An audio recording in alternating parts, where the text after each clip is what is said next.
Hi guys, good day.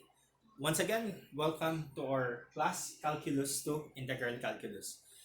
Today, our next topic will be, we're already on the third topic. Our next topic will be on the integration of powers. Before we start with integration of powers, let us recall what have we done in the past topics. So, from here, let's recall the first identity. If we integrate dx, we all know that when you integrate dx should be with respect to x. So the integration or integral of dx is x plus c. For identity 2, which is a dx, where a is a constant, what do you need to do? First is you need to move the constant value outside the integral sign. So, where a is a constant, we already know that one. Let's try to solve sample. So, our first example is 5 integral of 5 dx. So, as what we've told, you need first to move outside the integral sign the constant, which is the 5. Then, you need to integrate dx. Then, when you have this one, you already go to, the form of this will be like the first identity. So the integral of dx is x. So multiplied by 5, we have 5x plus c. Right? So another example, even if your constant is a fraction, as long as it is a number, it's you need to move that constant outside the integral sign. So the same process, you have 1/2 integral d of x. So we already know the integral of dx, that is x. Very good.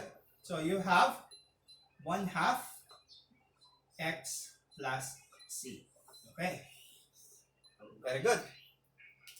So let's now proceed with identity number 3, which you have many values or many terms within your equation. So you have f of u and g of u, where in those identity, just separate these functions to individual integral. So example, we have this one. So for this one, you have 3, right? And the first one is our integration of powers. So last time we have already discussed the example of integration powers, but right now we will be looking or doing much deeper examples. So from here, what you need to do is to, according to the identity number 3, because it has many elements on that equation, you need to separate it. So you have integral of x cubed dx minus integral of 6x dx plus integral of 4 dx. Now, you need to move this one, the constant outside. So you'll have, just copy first the x cubed dx. By the way, if you already know the rules, you can directly do it. Here, I'll just showing step by step so that you will not be shocked why it becomes like that. So you have 6 integral of x dx plus 4 integral of dx. Now, as I've told you, the first, which is x cubed, is a power rule or the integration of powers. In the integration of powers, later I will write it, you will have, actually you have this one, integral u of n du is equal to u n plus 1 over n plus 1 plus c. And your n must not be equal to -1. Okay?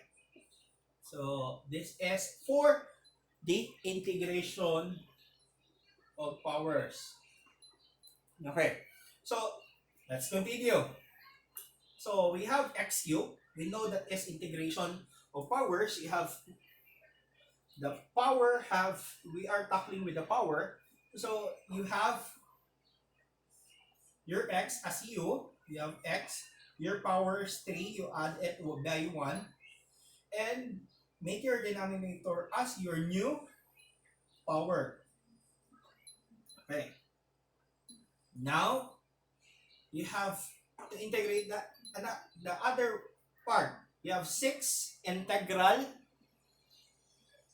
x dx. The integral of x, that is still power rule. You have 6 multiplied by x, because this is raised to the power of 1, that is not raised to the power of 0. Because when you say raised to the power of 0, this equals to 1. Any number, any constant raised to the power of 0 will always be 1. Okay, so this one, we know that x is raised to the power of 1. Okay, then we'll use the power rule, so you need to add 1 over 1 plus 1. Okay? Nakapas? Nagets? Okay, the next one, you have 4 integral of dx, that is your x plus c. Okay, so from that, just simplify it na. So you need to add plus c because you already integrate everything. Okay, so you have, okay, don't need to put this one. You have x raised to the power 4 over 4 minus 6x squared over 2 plus 4x plus c. Next, need to simplify because pwede pa man nato na siya masimplify. So you have 1/4 x raised to the power 4 minus 6 divided by 2, that is 3. Okay, very good. 3x squared plus 4x plus c. So you have this answer. Okay? You get it? So let's have more examples. So look at it first. Try if you understand it. Okay, by the way, for detailed solution of this, I'll be giving you in our class, on the online class platform nato, the detailed electronic notes or e-notes. Okay? So, let's have another example of identity number 3. So we're still recalling before we start with the integration of powers. Okay?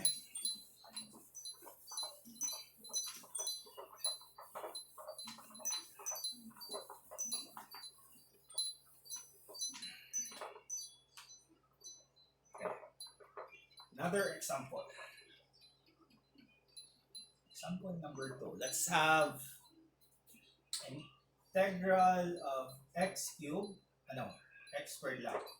X squared plus 1 then squared dx. So let's have that one. Okay.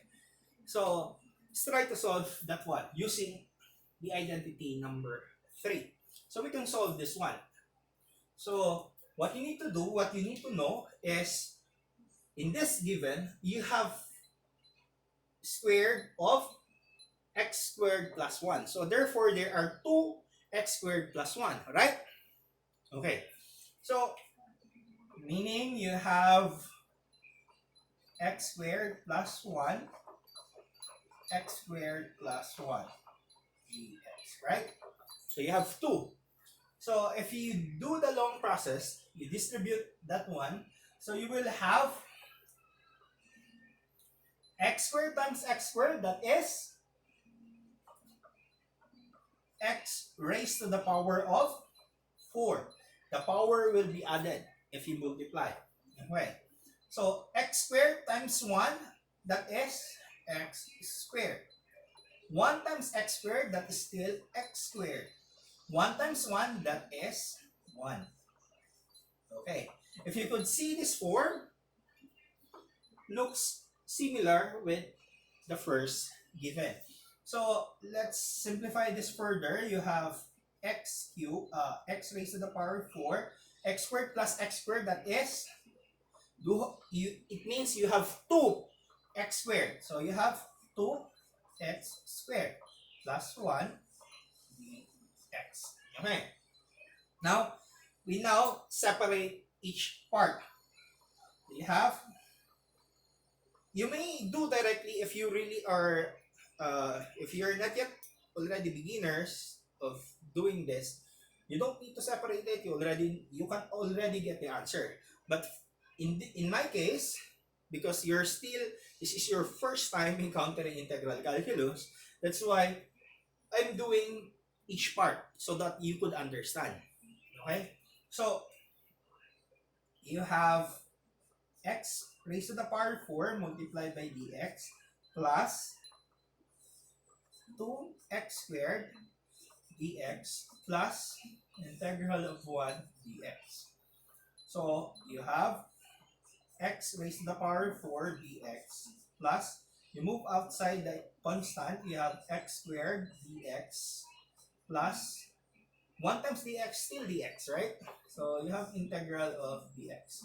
So now, this is power rule, this is power rule, this is the identity number 1, right? You have x raised to the power 4 plus 1 over the new power plus 2 multiplied, the power of this is 2 plus 1 over 2 plus 1 plus integral of dx, we know that is x. Then we add your arbitrary constancy. So I explained in the last video the importance of arbitrary constancy. Okay? So if you forget it, you just look to the previous video so that you could understand it. Okay? Let's put it here. We have small space. So we have x raised to the power of 5 over 5 plus 2x raised to the power of 3. Very good. Over 3 plus x plus c. So therefore, you can have it already or you can have it in a form like this. 2/3 x cubed plus x plus c. You can have it any this. Okay. So, any questions? If you have questions, you could chat me on our group. I could answer any questions you have. And please, if we cannot understand each other, you can capture or screenshot on your phone or on your computer your solution and send it to me. Encircle the part that you can understand so that it is easier for me to trace. Okay? So, I think that is enough for recalling the first 3 identities. So, let's go now to our actual topic today. So, don't worry, everything here is in your e-notes. I'm doing this so you can understand and each part is discussed. Okay, let me erase.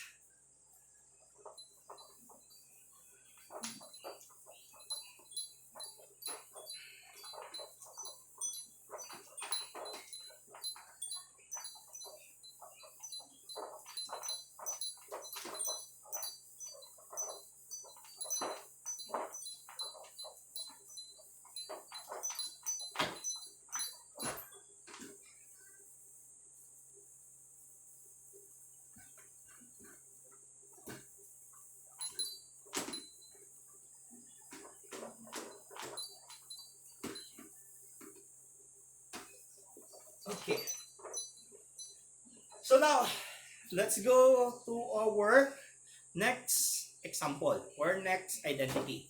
Our next identity is our identity number 4, which I've written it here. So, identity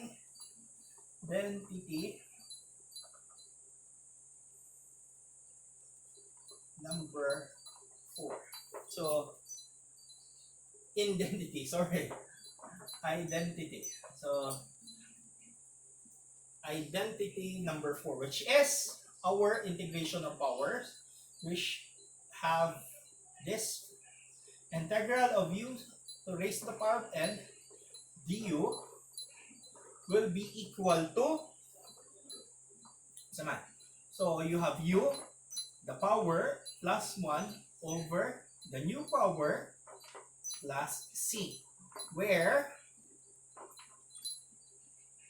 your n is not equal to negative 1. Because you cannot have a negative 1.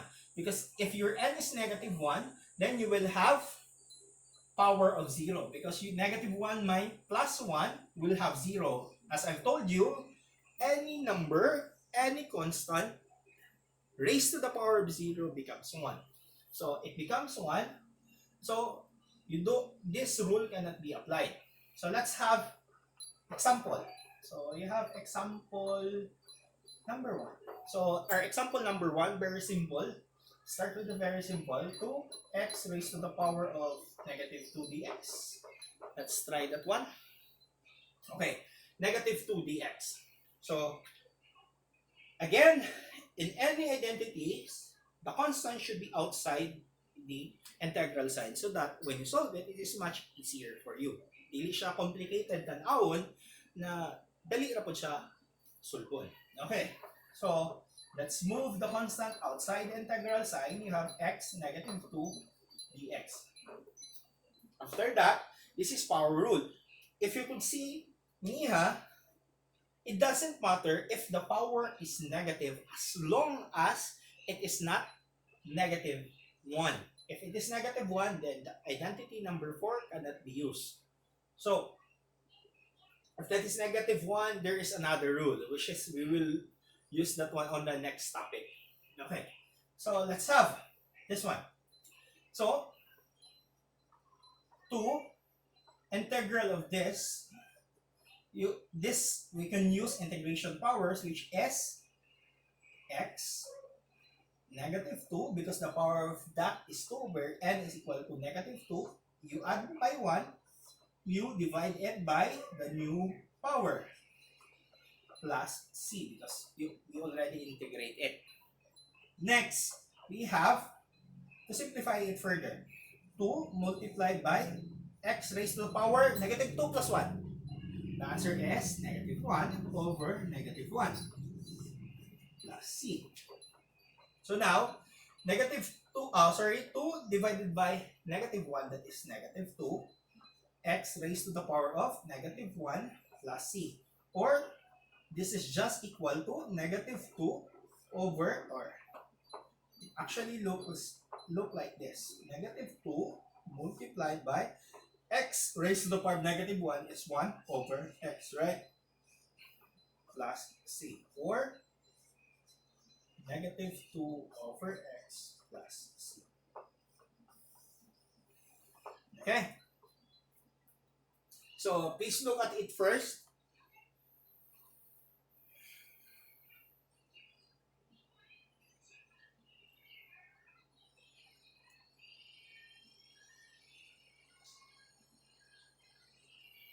Okay. So, did you see the second example nato sa identity number 3, which is, I think it looks like this. Let's have this as an example. Number 2, for our integration.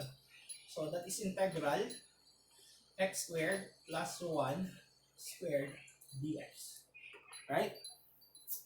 So, that is our example, number 2, sa ato ang identity number 3. So, let's try if this one could be solved by integration of powers. As I've told you, we will dig deeper with the integration of powers rather than the direct rule of identity number 4. So, if you have these values inside, so you need to let a variable.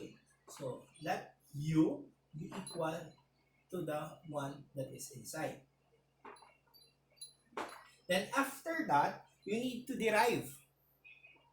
So, integration needs also derivation. As I've told you, they are closely related with each other. So, I assume you already know how to derive this one. You already on the integral. So, x squared, what's the derivative? So you have the power, you put it in front, you have 2x, 2 minus 1, right?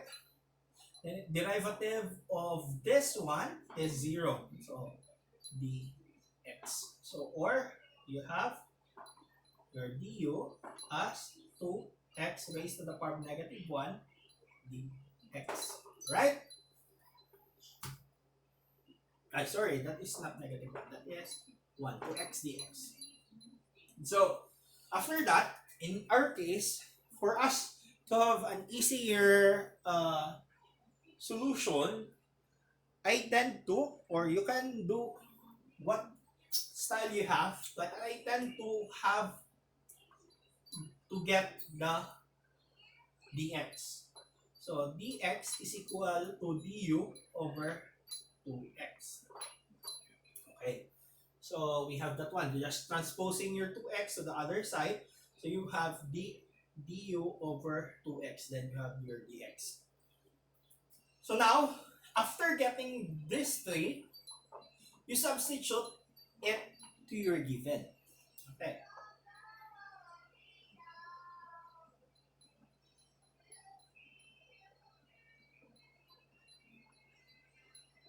Okay, substitute it to your given. Your given is this. So we have integral of your x squared plus 1, that is our, yes, our u, raised to the power of 2. Our dx here is equivalent to du over 2x. Now, could we integrate this one? The first topic that I've discussed to you, the anti-differentiation or the antiderivative. So, in order for you to derive or integrate, the variable should be the same. In short, in order for it to be integrated, it should be with respect to the same variable. So, in this case, your u, you have u, but you have your x. You cannot move it out because you are using total integral and not partial integration. Okay? Total integration and not partial integration. This will result to 0. Okay? If it is partial integration, you could consider the x as constant. You could move it out. But here, that is not the case. Okay? So, in this case, you cannot solve this one using integration power. But you can solve this one using the third identity. Okay? So, you've seen. So, there are times that, okay, this could be solved by this and not by this other identity. Okay? So, times you need to be careful. Okay, let's look for another problem. Okay, let's have this one. So, can I erase this one? Okay. Everything is in your lecture notes. I've already said it.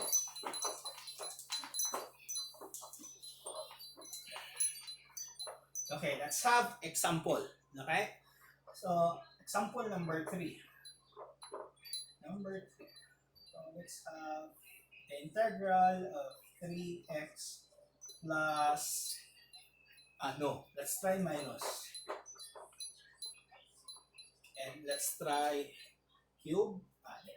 Let's just try squared only, dx. Okay. So from that, let's try to solve. Okay? So, it looks close similarly with our example number 2.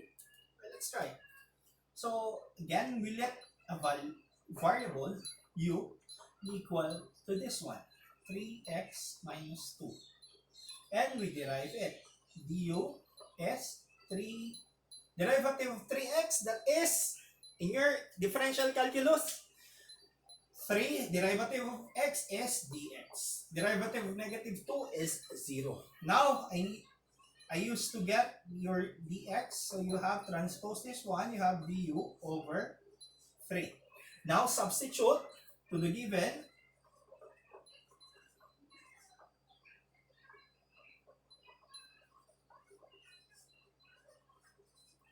Okay? So after that, you will have integral, that is our 3x minus 2, that is our u. Very good. Squared. And our dx is du over 3. Now, let's look on this. Do you have other variables except u? So, in here, you have u, you have du, and you don't have any other variables. In this case, it means that you could now do the integration. Okay? And so, 3 or 1/3 is a constant. In order for us to make it easier, let's move it outside the integral sign. That is 1 over 3 times du, that is du over 3, right? So that is 1/3, move it outside. What remains is u squared du. Now, from that, let's solve it. 1/3 integral of u squared. That is power rule, right? You have u, the power is 2 plus 1 over 2 plus 1 du. Now we have 1/3. Okay, sorry, that is not anymore integral. Plus c. So you have 1/3 multiplied by u, 2 plus 1, sorry, 2 plus 1 is already 3, right? Over 3 plus c. Now, multiply 1 times u cubed, that is u cubed. 3 times 3, that is 9 plus c. Now, our given are all x, but our answer is u. Therefore, you need to substitute the value of u. What is the value of u? Okay? This is our value of u. And our u is 3x minus 2 cubed over 9 plus c. Okay. So, we could have it until here, or we could do the one that we do in your identity number 3. So just to prove that they are equal, okay? Or we could simplify it further first and do the other ones. It will simplify it further, but I could accept it until here. We could simplify it further. So this just means that you have 1 over 9 multiply. There you have 3, di ba? You have 3x minus 2. You have 3 pieces of 3x minus 2.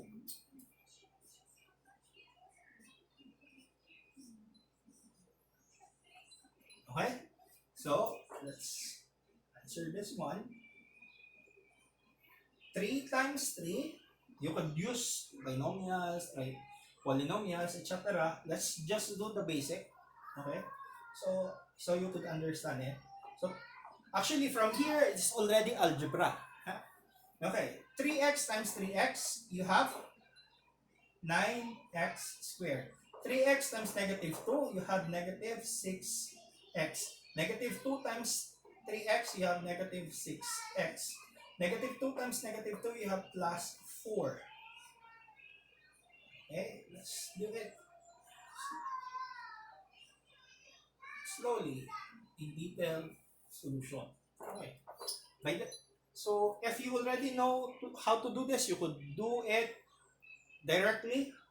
But right now, while I'm discussing, I'm doing it step by step so that you could understand where did we get those values. So you have 1 over 9 multiplied by, okay, 3x times 9. You have 9 times 3. You have 27. Right? Okay, 27 x cubed. Okay? So another one. Oh wait, let's before that let's add this 2 first so that it's clear. Minus 6x minus 6x, that is 12x plus 4 times 3x minus 2 plus c. You have 1 over 9. Now let's do it. 27x cubed.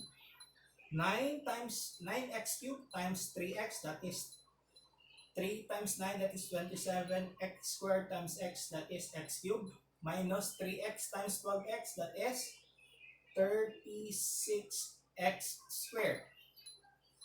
3x times 4, that is plus 12x. Minus 2 times, negative 2 times 8, that is negative 18x squared. Negative 2 times negative 12, you have positive 24x. Then negative 2 times 4, you have negative 8 plus c. So therefore, you have 27x cubed minus this one, that is 54, right? 36 plus 18, that is 54. 54. 54x squared. Then you have positive 24 plus 12, that is 36. X minus 8 plus c. So we could divide it there. You have 27 divided by 9, that is 3 x cubed. 54 divided by 9, that is minus kailaman. So you try. So what's that is 54 divided by 9, that is 6, right? You have 6x squared. Then 36 divided by 9, that is positive 4x. Then you have negative 8 divided by 9 plus c. Now, this one is a constant, right? Negative 8 over 9. And we know that c also is an arbitrary constant. So we could just say that let another constant c, but c sub 1 be equal to the two constant, 8 over 9 plus c. So therefore, you will have an answer of 3x cubed minus 6x squared plus 4x plus c sub 1. Because most of the books use this one, actually don't have c sub 1, it's just directly c. Then you will have, okay, how did they get it? Because all the constant will be equivalent to a constant variable or arbitrary constant c. Okay? So,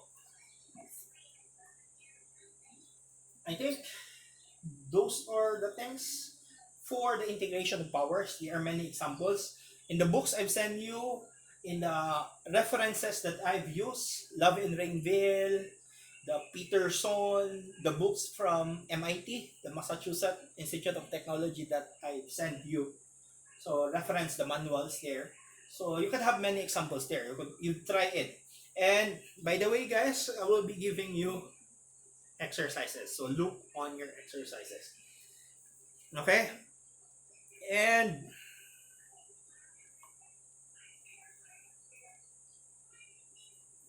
so I think that's all. See you next session.